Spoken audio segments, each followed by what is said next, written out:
Assalamualaikum warahmatullahi wabarakatuh. Salam sejahtera bagi kita semua. Semoga pada kesempatan ini kita masih diberi semangat, diberi harapan untuk menjalani kehidupan dengan sebaik-baiknya. Ya, sebelum mulai pembelajaran kali ini, silakan berdoa dulu menurut agama dan kepercayaannya masing-masing. Berdoa dimulai. Selesai. Ya, kita akan mempelajari tentang apa? Di situ ada gambar gede banget ya tentang SOP. Ya, kompetensi dasar yang akan kita pelajari yang pertama berkaitan dengan pengetahuannya adalah tentang memahami SOP administrasi transaksi. Sedangkan untuk kode keterampilannya adalah melakukan pengelompokan SOP.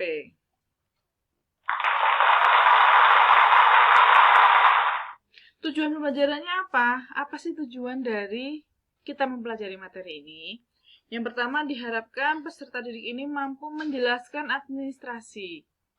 Kemudian, menjelaskan jenis-jenis administrasi dalam perusahaan. Menjelaskan SOP administrasi pembelian. Menjelaskan SOP administrasi penjualan tunai. Menjelaskan SOP administrasi penjualan kredit. Sedangkan untuk KD keterampilannya, peserta didik ini nanti diharapkan mampu mengelompokkan SOP administrasi transaksi secara cermat dan tepat.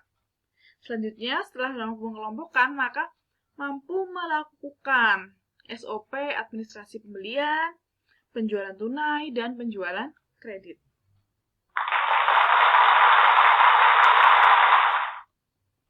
Apa itu SOP atau Standard Operational Procedure?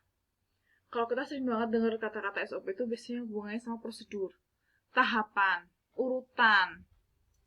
Nah, di sini ada. Jadi SOP itu berisi tentang prosedur atau tahapan pekerjaan yang harus dilakukan sesuai dengan standar yang sudah ditentukan.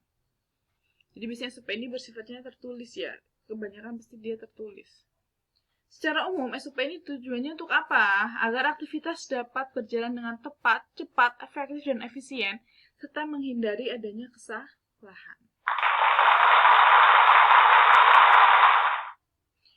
Administrasi itu apa? Sedangkan administrasi itu berasal dari bahasa Yunani, yaitu administer yang artinya pengabdian atau pelayanan. Silahkan kalian, nanti kita akan bahas dulu administrasi menurut para ahli. Setelah itu baru kalian coba pahami lagi apa itu administrasi, dan kalian rangkum. Kalian buat resume. Apa sih sebenarnya administrasi secara umum itu yang seperti apa? Di sini ada menurut Albert.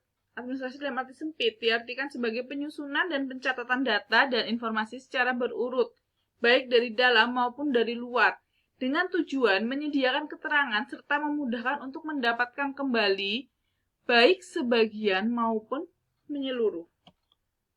Kemudian menurut W.H. Evans, administrasi ialah fungsi yang melibatkan manajemen dan pengarahan semua bagian operasional perusahaan tentang pengelolaan, materi keterangan, komunikasi, dan ingatan organisasi. Selanjutnya menurut Arthur Grace, administrasi merupakan fungsi tata penyediaan terhadap komunikasi dan pelayanan suatu organisasi. Menurut William, administrasi merupakan cabang ilmu manajemen yang terlibat dengan pelaksanaan pekerjaan perkantoran seperti efisien, kapan, dan di mana pekerjaan itu harus dilaksanakan. Setelah itu ada dari George Terry, administrasi ialah perencanaan, pengendalian, dan pengorganisasian pekerjaan perkantoran, serta penggerakan mereka yang melakukannya agar mencapai tujuan yang telah distabilkan. Kalau tadi kita lihat ini ya, banyak sekali pendapat-pendapat dari para ahli. Kata-kata apa sih yang sering muncul dari administrasi ini? Yang pertama itu ada kata-kata organisasi. Ya, kemudian ada kata-kata manajemen juga. Ada kata-kata komunikasi. Pengelolaan. Ya, dari situ nanti lah maka akan muncul apa yang dimaksud atau apa saja sih unsur-unsur dari administrasi. Lalu kenapa administrasi itu harus dilakukan? Tujuannya apa? Maksud dari administrasi itu apa? Yang pertama adalah memantau kegiatan-kegiatan administrasi perusahaan. Yang kedua, mengevaluasi kegiatan-kegiatan pengorganisasian perusahaan. Yang tiga, menyusun program pengembangan usaha dan kegiatan pengorganisasian perusahaan. Yang keempat, mengamankan kegiatan-kegiatan usaha dan organisasi perusahaan.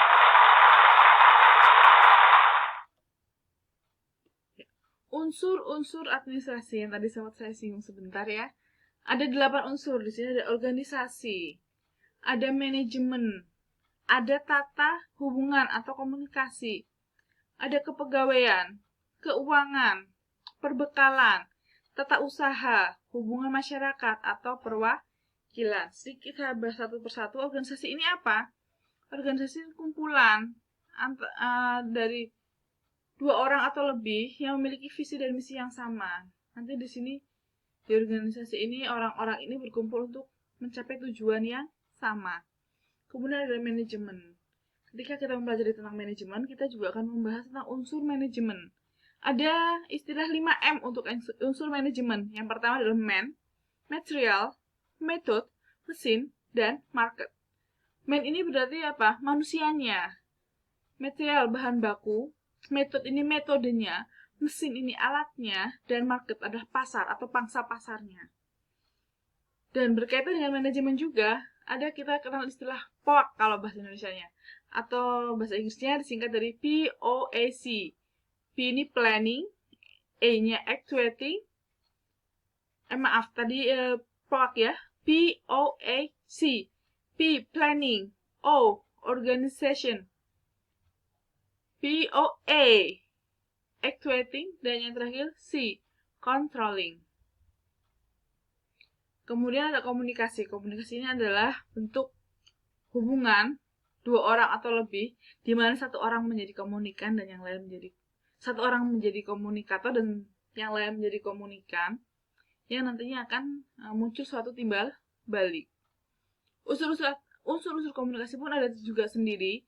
Yang pertama ada komunikator, ada komunikan, ada pesan yang disampaikan atau message, ada media yang disampaikan, media buat penyampaiannya, dan yang kelima juga ada namanya timbal balik atau feedback. Kemudian ada kepegawaian, ya karena namanya administrasi otomatis ada kaitannya dengan kepegawaian. Keuangan sudah pasti tentang pembiayaan. Perbekalan ini kaitannya dengan perlengkapan dan peralatan. Tata usaha, kemudian nanti juga ada kaitannya dengan hubungan masyarakat atau PR. Kita sering dengar istilah PR atau public relation. Ya. Nanti saya minta kalian juga menganalisis unsur-unsur administrasi ini secara detail, secara rinci. Silakan kalian gali lebih jauh lagi informasi yang berkaitan dengan unsur-unsur administrasi. Ada organisasi, manajemen, tata hubung atau komunikasi, ada kepegawaian, keuangan, tata usaha, dan PR atau humas. Silakan nanti kalian pelajari lebih jauh lagi. Selain itu juga ada di sini kita akan mempelajari tentang beberapa manfaat administrasi. Kalau tadi tujuannya sudah, sekarang manfaatnya. Manfaat apa sih yang bisa kita dapat dari administrasi?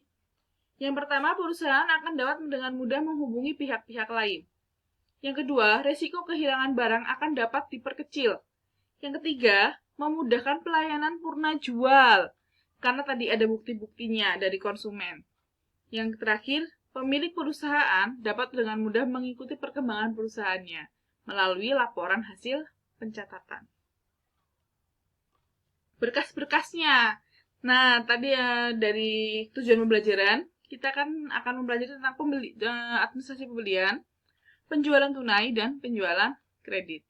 Nanti di sini kita akan membahas juga berkas-berkas administrasi transaksi yang berkaitan dengan pembelian, penjualan tunai, dan penjualan kredit. Yang pertama adalah berkas-berkas administrasi pembelian. Yang pertama adalah bukti permintaan dari gudang. Ada surat pesanan. Ini contoh surat pesanan, silakan bisa dilihat. Ada kopi ya seperti biasa, nomor surat. Di sini kota, tanggal, pada, perihalnya. Seperti ini pembuatannya. Setelah itu tadi setelah surat pesanan ada penerimaan barang. Ini contoh surat penerimaan barang. Seperti ini. Kemudian ada lagi yang namanya kartu persediaan. Sekarang tadi sudah tentang pembelian, sekarang tentang penjualan. Penjualan nanti dibagi dua, ada penjualan kredit dan penjualan tunai. Penjualan kredit, berkas yang paling penting atau berkas yang paling umum yang sering digunakan adalah faktur atau invoice. Karena faktur ini yang menunjukkan kalau pembelian itu terjadi secara kredit. Contohnya seperti apa? Seperti ini, contoh faktur. Seperti ini, ya bisa dilihat.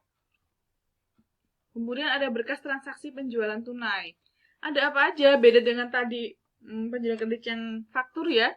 Kalau tunai nanti juga ada banyak caranya. Pertama ada kwitansi. Ini bentuknya ada nota debit. Nah, ini contoh nota debit ya. Kemudian ada nota kredit. Kemudian ada ini contoh nota kredit, silahkan diperhatikan. Ada cek. Nah, ini cek. Ini contoh cek. Ada billet giro. Ini contoh billet giro. Ada rekening koran. Seperti ini contohnya. Nah, ini merupakan berkas-berkas yang berkaitan dengan administrasi transaksi.